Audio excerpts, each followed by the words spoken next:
our latest virtual meeting.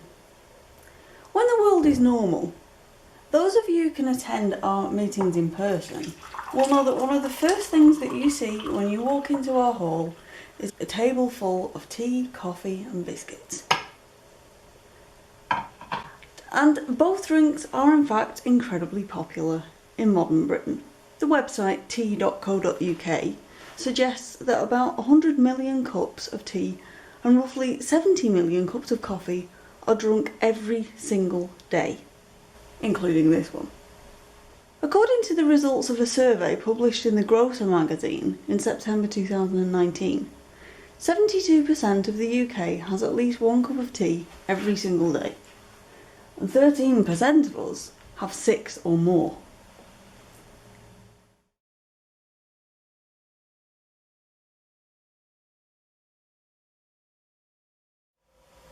What is more, this tea drinking isn't a new thing. On the 25th of September 1660, perhaps the most famous diarist of all, Samuel Pepys, reported that I did send for a cup of tea, a China drink, of which I had never drank before. They say that is the first recorded instance in literature of anybody having a cup of tea. 20 months later, on the 13th of May 1662, a 23-year-old princess, Catherine of Braganza, arrived in England. She was the future bride of King Charles II, and it is said that the sea voyage was very, very rough, and so on reaching dry land, she immediately asked for a cup of tea, thinking that it would make her feel better. Tea was commonly available in her homeland of Portugal, but unfortunately, just as Samuel Pepys had suggested, tea was a bit of a novelty in Britain, and none was available to hand. In fact, the best they could offer her was beer. So once Catherine had got over her seasickness and she settled into English life, she had a supply of tea imported from Portugal. And it is said that her taste for the drink helped to make it very, very popular in Britain. More locally, Nicholas Blundell of Little Crosby apparently preferred coffee. He went all out with his coffee making kit. On the 20th of May 1703, he notes in his diurnal, his diary, his journal, that the lords and ladies of May came to dance at Hathrop. I presented my gilt coffee spoons. He's so pleased with his coffee spoons he wants to show them off to visitors. Is this his best silverware, on show for a special occasion? A month later, Nicholas Blundell got married. So had he actually just bought some new cutlery in case he and Mrs. Blundell had to entertain guests? Like many people today, Nicholas had quite a taste for coffee. Unlike today, he didn't open a jar of instant and fill his electric kettle. He had to grind his own beans. So we can imagine how desperate he was for his caffeine hit on the 5th of March 1709, when he makes this note. I took ye coffee mill in pieces to see what was the fault with it. Unfortunately, he never tells us what the problem was, but it is clear that fixing it was an absolute priority for him. Nicholas Blundell was writing during the years when the last Stuart monarch, Queen Anne, and the first Hanoverian monarch, George I, were ruling Britain. And by this time, coffee houses had become really popular in the south of England. If you wanted to do business or meet a friend, talk about politics, the latest events, maybe you might even go there to read one of the earliest British newspapers in mid-1600s England. You might well go to a London coffee house to find out what was going on in the world and to drink this exotic and new Turkish beverage. If you're a man, of course. Women were not welcome in these coffee houses. And don't come hoping for a liqueur coffee or anything stronger, because these places did not sell alcohol. But as they evolved, just like today, individual coffee houses started to develop their own character. If you're a merchant, you might want to call in at a place where you find other merchants. Maybe you do trade deals that way. Politically conservative men would find a house favoured by other conservatively minded men. And if you wanted to talk about literature, economics, or art maybe, you'd find the right crowd somewhere. It's basically a sort of club for like-minded people, a bit like the family history societies like ours. And in fact, some of these coffee houses went on to become the forerunners of literary societies and even bigger organisations. In 1698, a group of men talking about stocks and shares over coffee ultimately evolved into what we now call the London Stock Exchange. Edward Lloyd's coffee house on Lombard Street, which is near now Bank Station in London, was popular with merchants and traders who were specifically looking to insure their ships. Effectively, his coffee house became the first insurance market in 1686, and we now call it Lloyd's of London. So there is absolutely no doubt about it. Tea and coffee have been incredibly important for a long, long time. But caffeine and conversation are not enough to get our ancestors through a working day. We need to talk about food.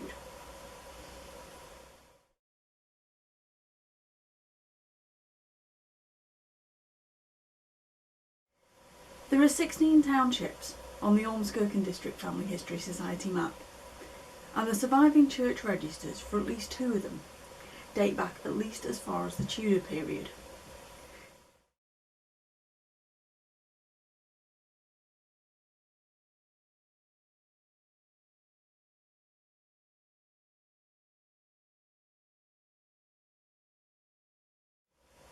Perhaps you too have been able to trace your ancestors back that far using those very church records I mentioned. But have you ever stopped to wonder how those ancestors laid their table before they sat down to dinner? However we imagine our ancestors' lifestyle to be, one thing is absolutely certain, and that is that people across the ages have valued good table manners. May I offer some advice from Ian Mortimer's 2012 book, The Time Traveller's Guide to Elizabethan England, about how you might behave at a well-to-do late 16th century house. I expect a basin to be provided so that you can wash your hands before meals, and then you will dry them on the towel which is supplied. Grace will of course be said before your meal, but in the English language, because remember this is post-Reformation England. Latin prayers and services and anything of that nature are considered suspiciously Catholic, and you do not want to be Catholic in Queen Elizabeth I's England. You really don't. When you take your place at the table, you will find a plate, might be silver, might be pewter, a cup, a spoon, a loaf of bread. I hope you brought your own knife though, because your host will not provide one. He will expect you to bring your own. And learn to manage without a fork, because this is derided as a foppish Italian custom. If you put them out when your guests come, you'll be considered quite eccentric. Now, as luck would have it, almost a century later, in June 1666, we find some documentary evidence relating to an Ormskirk woman, which tells us how she, as a wealthy widow, might have entertained people. We're getting a glimpse into the household of Jane Tipping, who we actually understand through the recusant records was indeed a Catholic. You can find her will at the Lancashire Archives. And about 10 months after she died, an inventory of her household goods was made because they needed to calculate the value of her estate. It came to £83, 15 shillings and 2 pence. Quite a lot. And some of the items listed actually suggest that Jane was absolutely, totally prepared to have friends over for dinner. 10 silver spoons, brass pots and pans, a skimmer and 2 brass ladles, a jack spit, a pair of racks and a dripping pan. In addition to which she's got 10 shillings and 6 pence worth of pewter, so perhaps this is a little hint about what her plates and dishes are made from. And just as in Elizabethan high society, in Jane Tipping's house you too could expect an impressive place setting. She's got 6 old tablecloths, 2 flaxen table swathes. I wonder if they're those like decorative overcloths that we often use over our standard white cloth on special occasions today. 12 canvas napkins and 18 flaxen ones. She got 30 napkins. And Jane Tipping, as we've seen, lived in Ormskirk. So it's quite reasonable to assume that Ormskirk being a market town, it was very handy for her, or probably her servants, to go there for some food shopping. But what might they have experienced when they set out to buy groceries? Perhaps we can find out.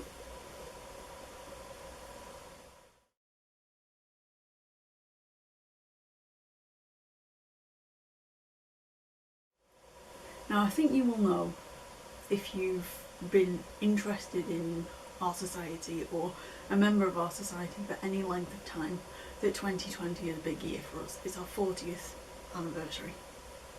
But back in June 2009 we had another milestone moment, because that was when our 50th magazine went to print, and our editor at the time wanted to make it really special.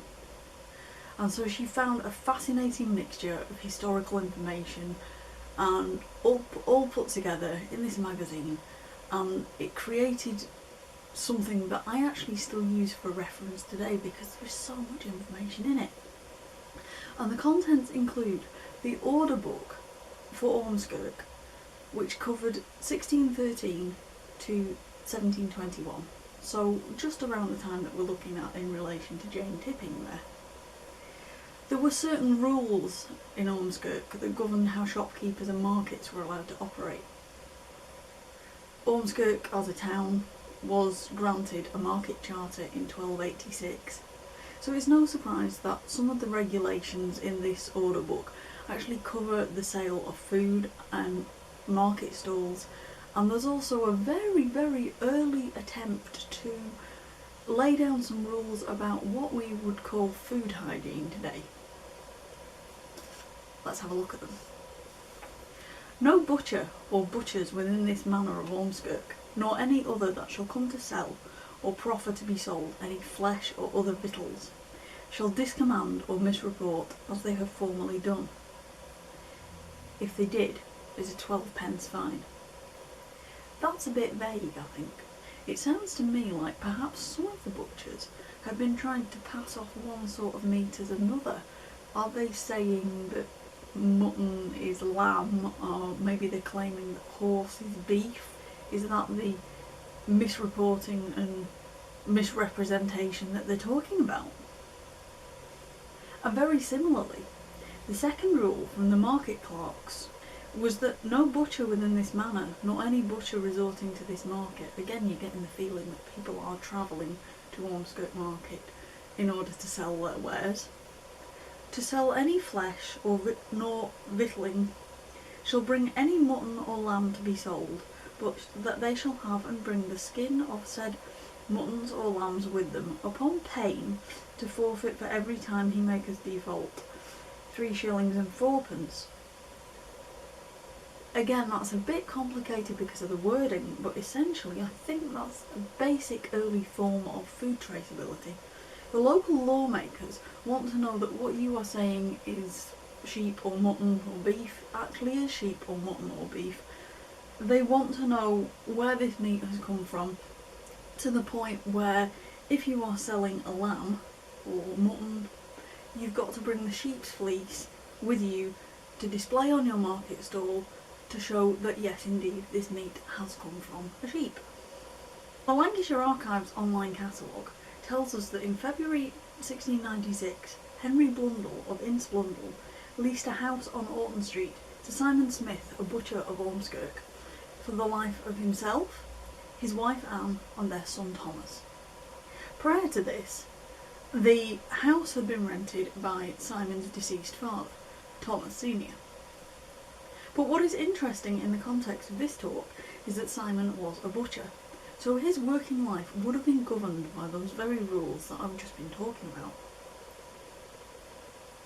But it wasn't just butchers that had rules governing their behaviour. If you were a baker, you probably knew about the 6th rule.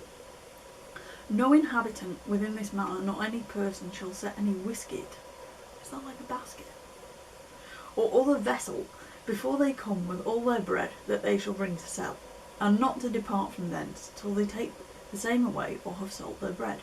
You cannot just set up your bakery stall on the street, go back to your bakehouse to pick up your bread and then come back. You are then expected to clear your stall before you leave, which I think is actually a very sensible measure, because think about it, you leave your bread on your stall unattended and you're liable to people coming past and helping themselves while you've gone back to your bakehouse to get a second batch. Or equally, a hungry stray dog might come past and help themselves. Anything could happen. It's just another form of being expected to tidy up after yourself and help to keep Ormskirk tidy. But perhaps the most famous rules relating to food in Ormskirk relate to something that you've probably already heard about. We're talking about fish. If any inhabitant within this manor resorting to this market, either to buy or sell any sort of fish, publicly or privately, presume to offer to buy or sell such fish before the Lord's bell be rung, or told for the beginning of such fish market at the time hereinafter mentioned, viz. Before 7 o'clock in the morning, from the 1st of November to the 2nd of February, any persons whatsoever offending herein forfeit to the Lord of Manor, for every offence, whatever fine was appropriate. Essentially, you can't sell fish before 7 o'clock in the morning. Why? Simply because it was absolutely impossible to unload the morning catch at, say, the Southport coast and get it to Ormskirk by road any earlier. So if you were selling fish in Ormskirk market before 7 o'clock in the morning, it was yesterday's catch. This is the 1600s. This is before refrigeration and beds of ice of the kind that you see on many modern fish counters. Think about it. Do you really want to eat day-old fish?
In 1671, just after Samuel Pepys had finished his diary, a more educational text was published in London. And by strange, weird coincidence, I just happen to have a copy of it. This is the Midwife's Book. It's essentially a midwifery manual, and it was the work of a very experienced woman named Jane Sharp. A lot of the content is taken up with advice on delivering babies and postnatal care and all the things you would expect in a midwifery manual. But Jane also knew that it was really, really important for expectant and new mothers to be well nourished, and therefore she talks a lot about food. From what Jane Sharp tells us, just these passing references, she doesn't really give recipes or anything of that kind, but we do know that sheep's milk, almond milk, barley water, cinnamon water, mint water, beer, ale, sage ale, garden tansy ale, Malago wine, claret, burnt white wine, and caudle, which is a kind of sweetened, spicy wine, often with eggs and such things in it, served hot, which was supposed to be somehow nourishing and sustaining and generally given to mothers who just had children and invalids. It's like a food supplement from the 1600s basically. But they were all commonly available drinks. Some, like milk, would have come straight from the animal. Others, like sage ale and tansy ale, suggest that brewing your own concoctions using herbs from your own garden was just part and parcel of the duties of the average 17th century housewife. And a light meal, from what Jane tells us, might feature chicken broth, toast or eggs. Whether you like them new laid, soft boiled or poached is up to you, but this does imply that people generally kept poultry. And of course, if you had a garden or an orchard, you'd probably also grow fruit and vegetables. So maybe the lettuce and the endive, the green fruit, the rhubarb, the quince marmalade, the roasted apples that she mentions over the course of the book could be sourced a bit more easily than we think. Today, we know more about the nutritional values of food. We know that different foods contain different things. Bananas contain potassium, oranges contain vitamin C, and we understand that certain combinations are more beneficial than others. If you have ever been prescribed iron tablets, you may be advised to avoid drinking tea or milk at the same time as taking them, because these both make it harder for the body to absorb the iron in the tablets.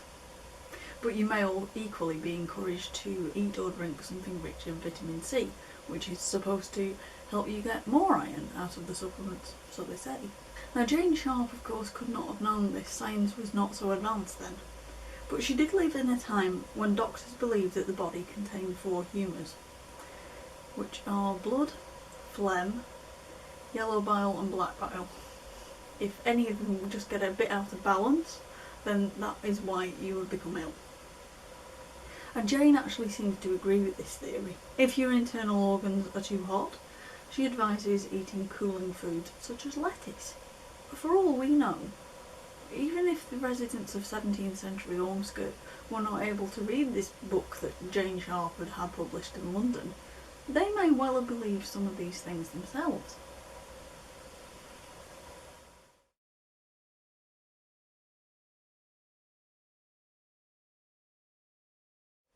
In 1769, a grandly titled book went into print for the first time.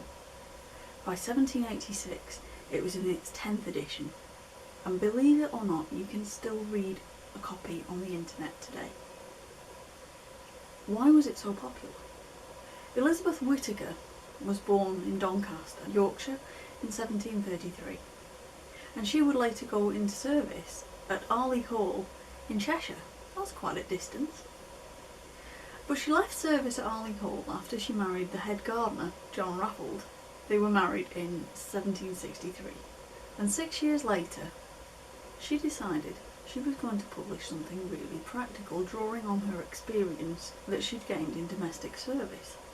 The Experienced English Housekeeper for the Use and Ease of Ladies, Housekeepers, Cooks, etc. consisted of recipes that Elizabeth had cooked, prepared, maybe even invented herself. She was at great pains to stress this when she published the book. She hadn't stolen them from other people, she hadn't borrowed them, she hadn't just invented them, she actually had experience of cooking these things herself. And in 1771, when the second edition went into print, her new publisher, Robert Baldwin, paid her £1,400 for the copyright of the book. That's a colossal amount of money. But yet he still couldn't manage to persuade her to widen her audience appeal by deleting all of the Manchester dialect that she'd included in the first copy, so the Manchester dialect stayed. But on the other hand, her first printer, Joseph Harrop, was the proprietor of the newspaper, the Manchester Mercury. Now, Elizabeth had worked with the nobility, so her book is full of recipes to impress. You might come across a nice way to dress a cold fowl. Boiled turkey with oyster sauce, pompadour cream. And if you fancy something a bit sweeter, how about candied orange and lemon peel? We still use that today. You can still get it in supermarkets, we put it in Christmas cake and gingerbread and all sorts of things like that. And she's even got recipes for sweets. Lemon drops, peppermint drops and raspberry and currant drops. So that's quite a rounded picture. Sugar and those kind of ingredients, especially things like red currants, you would need a lot of them. You'd need to grow them in your garden probably, which would be possible in large estates. It does make me think that these are the sort of recipes you would make to show off. These are things that would appear on a table in a fine house. These are not necessarily the kind of recipes that anyone on a budget would make, but they probably would appeal to the aspiring middle classes. But to our modern eye, Elizabeth's recipes do miss out something really, really important. Her recipe for common biscuits, from page 276. Beat 8 eggs, half an hour. Put in a pound of sugar, beaten and sifted, with the rind of a lemon, grated.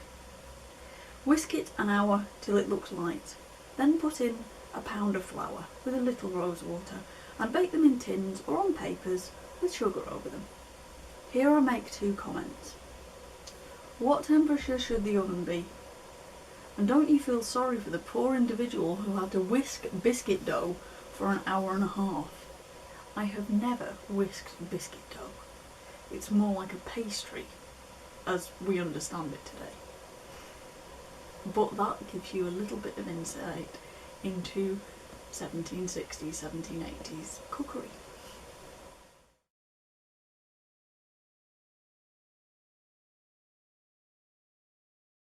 That when you're researching anything about history, you can never do better than finding some first-hand evidence. A primary source, as we used to call it at school. And indeed, one of the best ways that we can understand more about what our ancestors might have put on the table is to find some first-hand accounts of the lives of people who lived in a particular time. And you can't really get any better than a personal diary.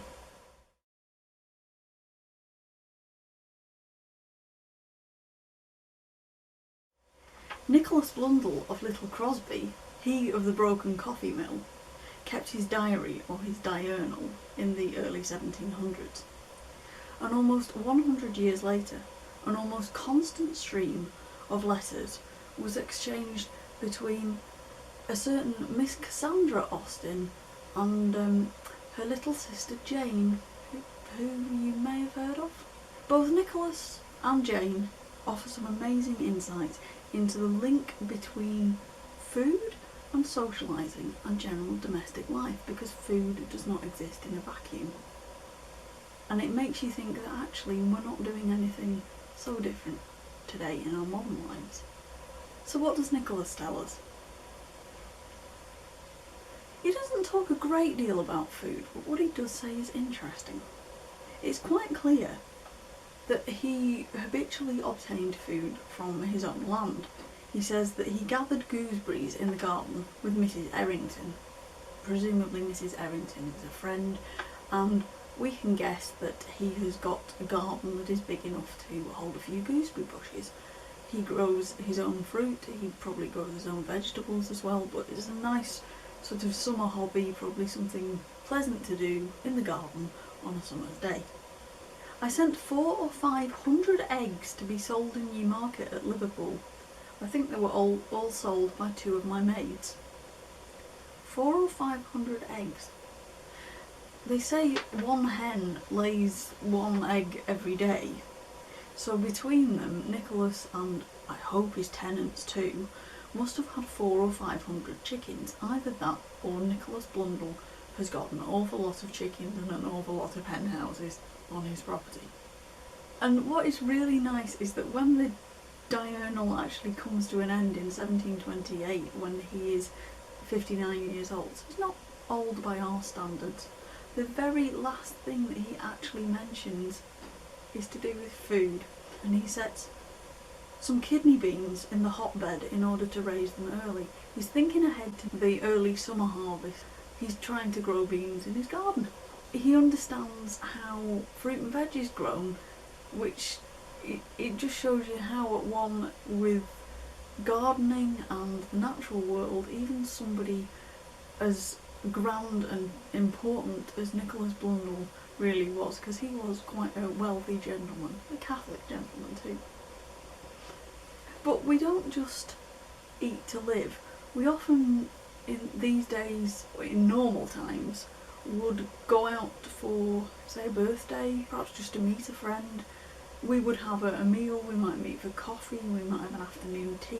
And Nicholas Blundell in the 1700s was no exception. Mr. Smith, Mr. Richard Latham and I went to Carr Hall. We eat eggs and collops, etc. I went to Ye Ale House in Rushden with my 3 cousin Gellibrons, Mr. Howitt, etc. I think that might be the Mr. Howitt, Thomas Howitt, who lived in Ormskirk, but I'm not sure. And we were very merry. I dined at Mr. Aldred's with Mr. Mostyn, Mr. Thornton and Dr. Worthington. It being the doctor's birthday, he gave us a bowl of punch, so it's a nice celebratory way, just as you might give somebody a bottle of wine today on their birthday.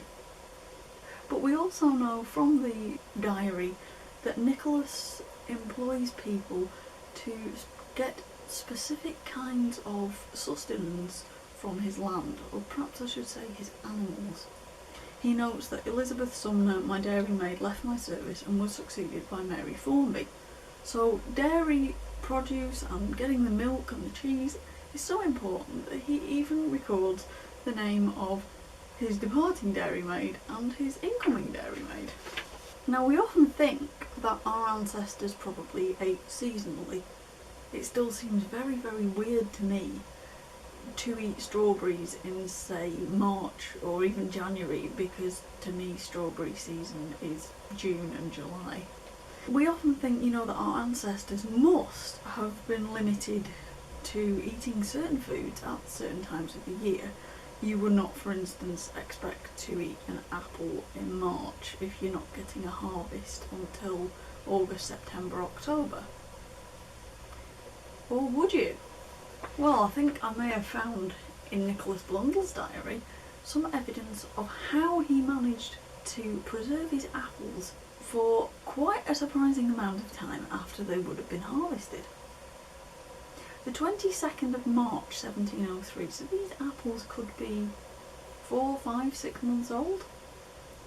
I opened a barrel of apples which had lain in very dry sea sand since they were gathered. They were very firm and sound, though many had a little speck of faded. I wonder if that's like a mould or a mildew, and a very few were rotten. So he's been preserving apples from the previous harvest, and he's been storing them in barrels of sand to keep them from going mouldy, and it seems to have worked. So obviously they did know how to store food, and in ways that we wouldn't necessarily think of using today. I'll leave it to you, however, to decide whether you would have accepted a dinner invitation from Nicholas Blundell, the copious amount of alcohol aside. Nicholas was something of a culinary experimenter. A very cryptic remark. I tried an experiment with 11 living mice in a hot pot. Unfortunately, we don't get any further details. How many people was this mouse hot pot supposed to serve? Did it have seasoning or gravy? Should it be eaten with vegetables? Should it be with a salad, perhaps some bread? How did he cook it? Did he even eat it? He only says, I tried an experiment. He doesn't say it's successful. But then again, do you really want to make your very own 11 mouse hot pot just to repeat his experiment, just to find out for yourself? Because I don't think I do, thank you. I leave the mouse to my faithful cat.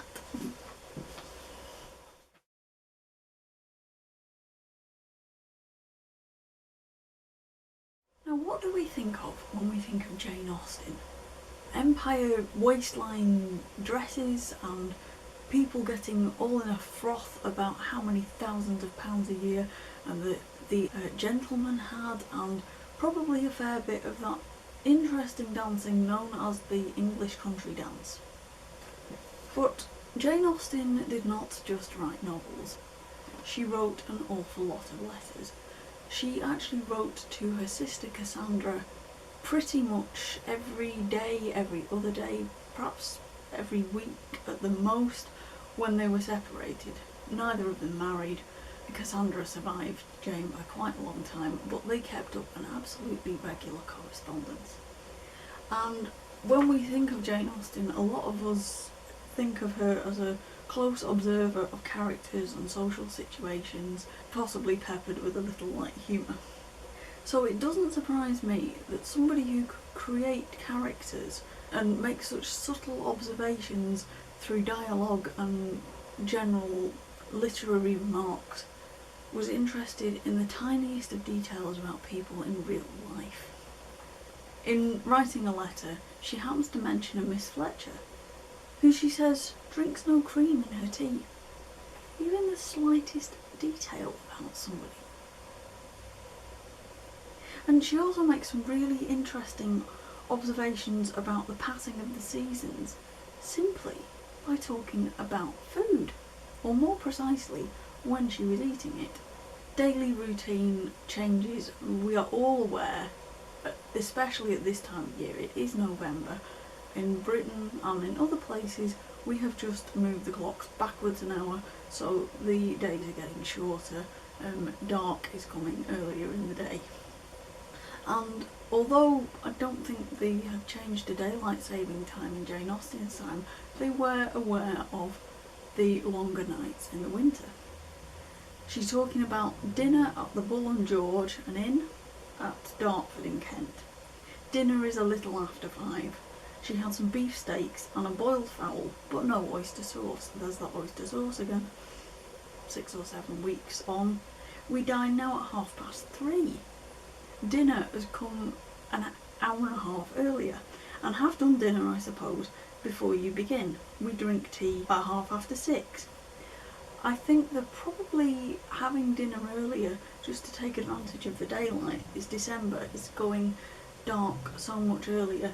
It's such a simple thing that we would barely notice when we can just turn on an electric light at the flick of a switch. We've solved our problem. In Jane Austen's time, very good candles were so much more expensive, and of course they would be on the dining table, otherwise you can't see what you're eating. They would be lighting your drawing room or your entertaining room so you could play the piano or maybe try and sew after dinner. People would be so conscious because they could literally see the light burning away of how expensive these candles are, how much light they actually needed to use. That's probably something that we have lost today. The following spring, Jane was at Bath with her family. They had to break their journey overnight at Devizes in Wiltshire. And Jane comments on just the same things that we too would consider important if we were staying somewhere overnight, the equivalent being motorway services with an attached hotel. What is our accommodation going to be like? Will we be able to get a decent meal? Jane Austen was worried about just these same things. At Devizes we had comfortable rooms and a good dinner, to which we sat down about 5, because it's spring, so they can eat at 5 again. Amongst other things, we had asparagus and lobster and some cheesecakes. That's quite exotic. She notes that her brother Edward was tired from the journey, but I trust the bustle of sending out for tea, coffee and sugar, etc., and going to taste a cheese himself will do him good. So we know what groceries were important in Jane Austen's family, in their household. And it's strange, isn't it? They've got just the same essentials that we have in our modern kitchen: tea, coffee, sugar. Linking back to Nicholas Blundell here, just a few weeks later, how are we going to prepare that coffee? Well, she says the coffee mill will be wanted every day while Edward is at Steventon, as he always drinks coffee for breakfast. He'd have got on with Nicholas Blundell. In 1801, Jane Austen moved to Bath, and she lived there for about 5 years.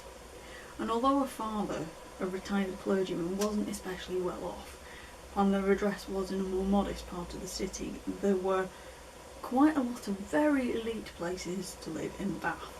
And so for a while, Bath was the place to be seen if you were wealthy.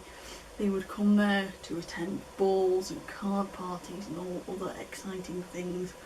The architecture of modern Bath dates back in many cases to the time when Jane Austen was alive. The Regency period, the Crescent. it was all because Bath was so popular around this time. And I don't think that it's a coincidence that the wealthy come in and Jane makes a comment about just how expensive certain food had suddenly become. I don't know who she intended to give this present to. She says the cucumber will, I believe, be a very acceptable present, as my uncle talks of having inquired the price of one lately, when he was told a shilling. And in the same letter, meat is only 8p a pound, butter 12p, and cheese 9.5p. But she's absolutely horrified by the exorbitant price of fish. And I quote her own words there, a salmon has been sold at 2 shillings and 9p per pound, the whole fish. So that is the equivalent of about £10.60 per pound of salmon today, or £23.35 a kilo. So it's about 50%, give or take, more expensive than the typical price of fresh fish on the supermarket counter today. But the point is that the price has been inflated specifically because the aristocracy, the moneyed people, are in town. So, of course, the shopkeepers want to make hay while the sun shines. They're not stupid, are they? Otherwise, where Jane generally mentions food, and she does mention food quite a lot, going to drink tea with people or having people over for supper, you feel like she really does enjoy entertaining people. Just before her 23rd birthday, she tells, Mr. Lyford was here yesterday. He came while we were at dinner and partook of our elegant entertainment, so he's turned up at dinner time and they've asked him to sit down at the table. I was not ashamed of asking him to sit down at the table, for we had some pea soup, a spare rib and a pudding. So whoever this Mr. Lyford is, she's conscious that he's going to expect something maybe a little bit more sophisticated than what the Austens usually have on their dinner table. And in her mind, pea soup, a spare rib and some sort of unspecified pudding that may be sweet or may be savoury constitutes a relatively substantial dinner that is fit to offer a guest.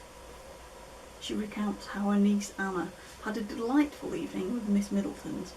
Syllable, tea, coffee, singing, dancing, a hot supper, everything that can be imagined agreeable. So I think it sounds like, although Jane wasn't there with the Middletons herself, she enjoyed hearing about Anna's evening out as much as Anna enjoyed being there. Where Nicholas Blundell was a coffee drinker, Jane Austen apparently favoured tea. It was quite an essential part of their household diet.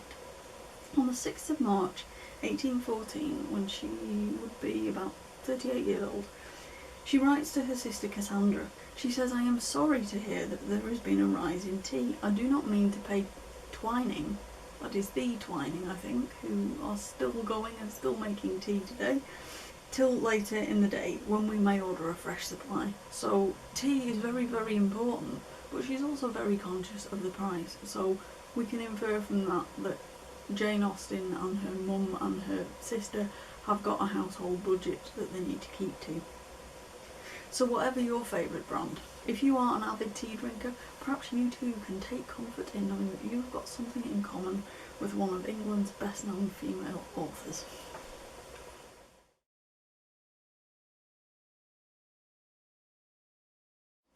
So let us begin to draw this talk to a conclusion. I think as we are Ormskirk and District Family History Society, it is only fitting that we move our focus from Jane Austen's life in Hampshire back to our own territory in West Lancashire.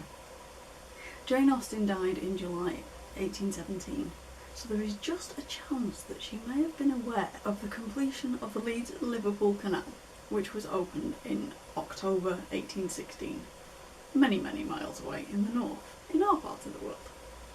And much of the stretch of the canal that actually goes through the ODFHS map was navigable by around 1800, so when Jane Austen was still quite a young woman. And local farmers quickly realised that there were some unexpected benefits to this handy new means of transport. Ironically, the same year that Jane Austen published Pride and Prejudice, the Liverpool Mercury tells us that a market boat from Lydiate arrives in Liverpool every Saturday morning at 9 o'clock and returns at 4 in the afternoon. It's moving food to Liverpool from Lydiate. It's the equivalent of our supermarket delivery lorries or our market vans today. So if you got up early on a Saturday, and many people did, if you wanted to go to Liverpool from Lydiate, you might well have been able to catch a lift on that market boat. Or you might have wanted, if you were a farmer, to make sure that you got your produce ready on the night before and you got it to Lydiate, to the canal. You too could take advantage of getting your produce to Liverpool market while it was still fresh. It must have been so much easier than many people having to load up their little carts, or lots of little carts and horses, and everybody individually going down to Liverpool from Lydiate or Ormskirk or wherever else.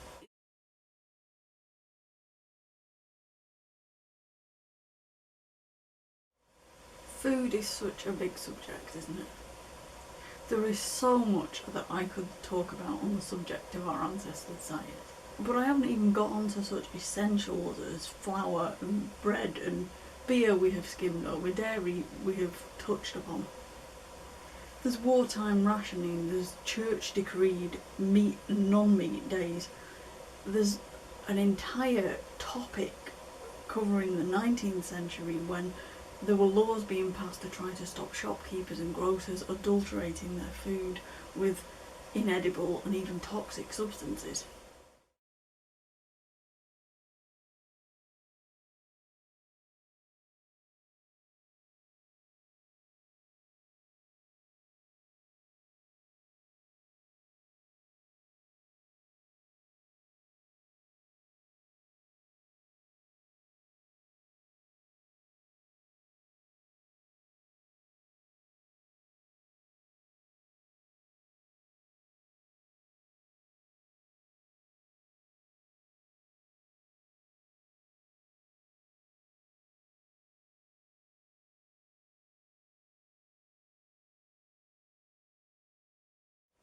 All of these things, all of these issues are relevant to food and drink as part of social and domestic history.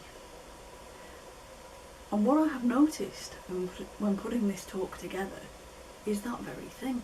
You cannot really separate the history of food from the history of people. They go together. They have to go together. In Restoration England, people took to drinking tea because they wanted to emulate Catherine of Braganza, Charles II's queen. So is that actually all that different to the way advertisers might pick some particular celebrity to endorse a shampoo or a coffee or a bar of chocolate, bag of crisps, just because they think that that star power will entice the buyers to buy that particular product? We meet friends and business associates for coffee, we have afternoon tea, maybe a meal out on birthdays, wedding receptions, always seemed to have a 3-course meal when I was a child, and I think in many cases still do. And in just the same way that 17th century men would have had meetings for business or for pleasure in London's first coffee houses, we haven't really changed that much there. The lawmakers of Ormskirk wanted to see the food stalls in the town's market set out in a hygienic manner because they wanted the residents to have edible meat and fish that was contaminated as little as possible. In just the same way that we go into the supermarket now, or the butcher or the grocer or the market stall, and we find our particular favourite produce and we trust that that has been prepared and shipped and stored in a hygienic manner so that it is safe for us to eat today. It conforms to formalised food safety standards. 17th century midwife Jane Austen knew that different types of food had medicinal benefits, even if science was not then sufficiently advanced to explain exactly why. Nicholas Blundell's diary shows us that even as a gentleman able to afford dairymaids, he still took an active part in cultivating his own food on his own property. He picked his own gooseberries, he planned ahead to get the best chance of growing kidney beans. He understood agriculture, he understood how food was produced, he was very, very hands-on. And both he and Jane Austen demonstrate that food and drink and socialising were virtually inseparable. Whether they were hosting a friend for a three-course meal, or they were simply going to somebody's house to share a bowl of punch on their birthday. So maybe we've actually got more in common with our 17th, 18th and 19th century ancestors than we think. If you did enjoy this, please feel free to share the link to it, or leave a comment, or whatever else seems appropriate. In the meantime, hopefully we'll see you soon.